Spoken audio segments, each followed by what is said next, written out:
Inigo Morales, district court judge, disappeared on his way home from work. Octavio Rodriguez, student activist. Kidnapped by a gang of armed men outside a local bar, never seen again. Mirabel Castro, schoolteacher, last seen at an Unidad checkpoint in Santa Cruz. I remember her. She had beautiful skin, like an angel. There's 1,000 more like them in this stack, you son of a bitch, and that's just this year. Every one of them had a family. People out of their minds with grief because their loved ones are gone. But they were dead. What else could I do? Midas thinks he's got the mind of a child. Probably has no idea what you're talking about. Well, he better have a fucking photographic memory. I want the names of every single person you put in one of those drums. I don't care how long it takes. Do you understand me? Yes? Okay. Then you will take me back, ¿verdad? I must get back to work.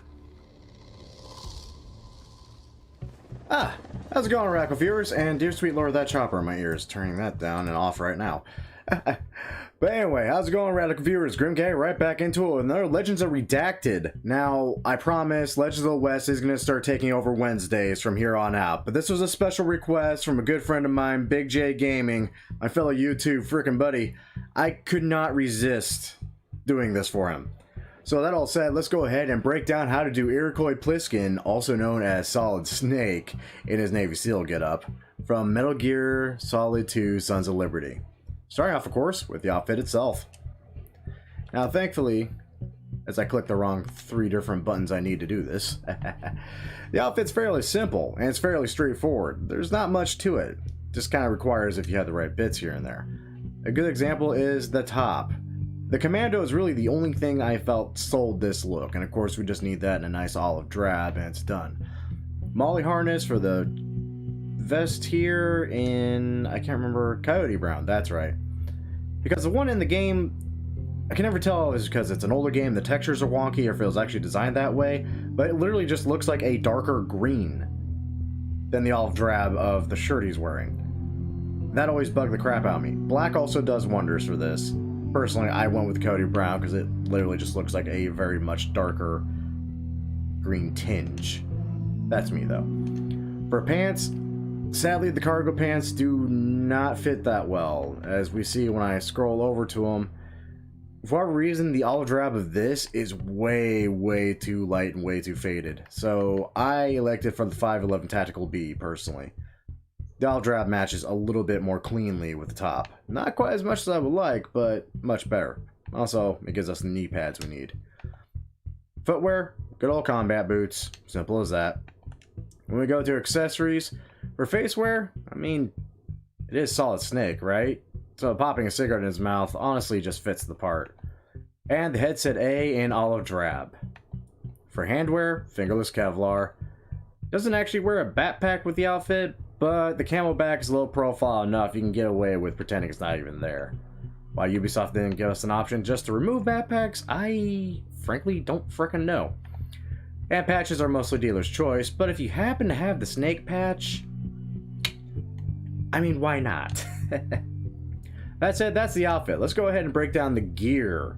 If you really just want to be hardcore Iroquois Pliskin in your Ghost Recon Wildlands playthrough. Starting off with the assault rifle, which of course what else would be better than the M4A1 the game gives us, which is fantastic. It took me forever to get this thing off my favorites list. I only recently just did that, in fact. Dear sweet lord. Thank you, Mark18, for giving me a reason. That all said, pardon my rambling, the rifle's going to be basically bare bones. The only thing you're going to really swap out is the magazine. Which, for some reason, like some wild states out there, swear to God 30 rounds is extended and not a standard mag. No idea why that ever is, and that will forever bug me. And that's basically it. Of course, though, there are some sections where he's also sporting an M203 grenade launcher on the thing. So I'd say that's completely optional to throw on there. And I'm not gonna lie, this thing comes in absurd handy with a grenade launcher on it. For sniper rifles, it's a Metal Gear Solid game. What else are we going to use other than the PSG-1, in all honesty? I mean, pre-Snake Eater, of course. Don't judge me. It's a PSG-1, so why the heck not?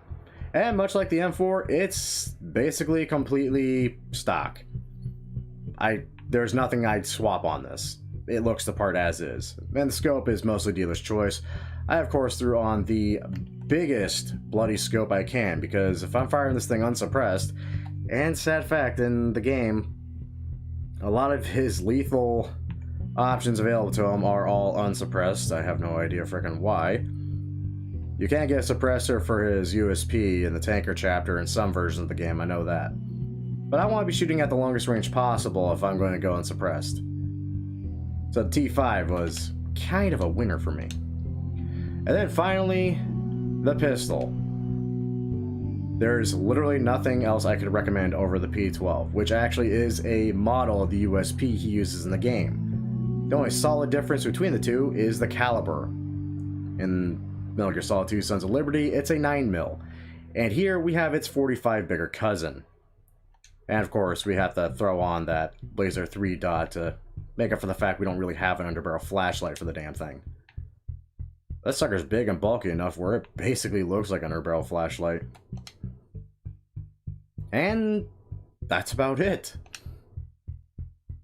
As usual, I hope you all enjoyed. And if you all did enjoy, a great way of showing that support is by liking the video, subscribe to the channel, and by all means sharing around with your friends. Again, this is usually not my thing, but I'm hoping to eventually make it my thing once I get Ghost Recon Breakpoint. Once again though, thank you all for watching. Now please enjoy 20 seconds of me doing this. Oh, nailed it. Ah. Oh, and be sure to check out the various links popping around the screen right now as I parachute down into the water below. Especially if you just dig outfits in Red Dead Redemption or just dig Red Dead Redemption. And of course, if there's just something on my channel that might be recommended for you because Google's like that, there's another link for that too. I might actually be able to hit the beach before. Oh, yeah. That all said, till next time, kids, take care now. Bye-bye then. And stuck landing. Hells yeah.